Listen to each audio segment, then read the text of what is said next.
নাই এতিয়া যি ইয়াতে এই হাৰাং নদীৰ ওপৰত যিখন ব্ৰিজ আছে কলাপছ হৈ গৈছিলে আৰু এতিয়া বৰ্তমান তাৰ যিখিনি দুটা গাড়ীৰ ভিতৰত এটা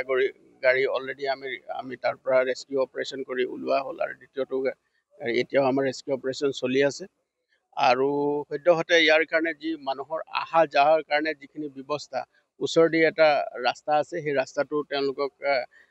অহা যোৱাৰ কাৰণে ব্যৱস্থা কৰি দিয়া আছে আৰু বৰ্তমানলৈকে এই ঘটনাটো কিয় হ'বলৈ পালে সেই সংক্ৰান্তত ডিচি মহোদয়ে এটা ইনকুৱাৰী এটা দিছে আৰু সেইটোৰ ওপৰত এটা ইনকুৱাৰী চলিব আৰু প্ৰাৰম্ভিক পৰ্যায়ত আমি যিবিলাক ট্ৰাক বা যিবিলাক বাহন আহে তেওঁলোকে জোখমাখ কৰি যিবিলাক ৱে ব্ৰিজত আহে তাৰ তাৰতম্য পাই আমি যেতিয়া আমি এইটো অনুসন্ধান কৰিছোঁ তাৰ তাৰতম্য আমি দেখি পাইছোঁ আৰু সেই তাৰতম্য দেখিয়ে আমি 5জন লোকক ইতিমধ্যে সোধপোছৰ কাৰণে আমি আনিছোঁ আৰু তেওঁলোক সোধপোছ আমি কালাইনৰ পৰা দুটা ৱে ব্ৰিজৰ পৰা আমি সেই লোকসকলক আমি সোধপোছ চলাই আছোঁ আৰু তেওঁলোকক আমি দোষী পালে তেওঁলোকৰ বিৰুদ্ধে আমি আইনগত ব্যৱস্থা গ্ৰহণ কৰিম।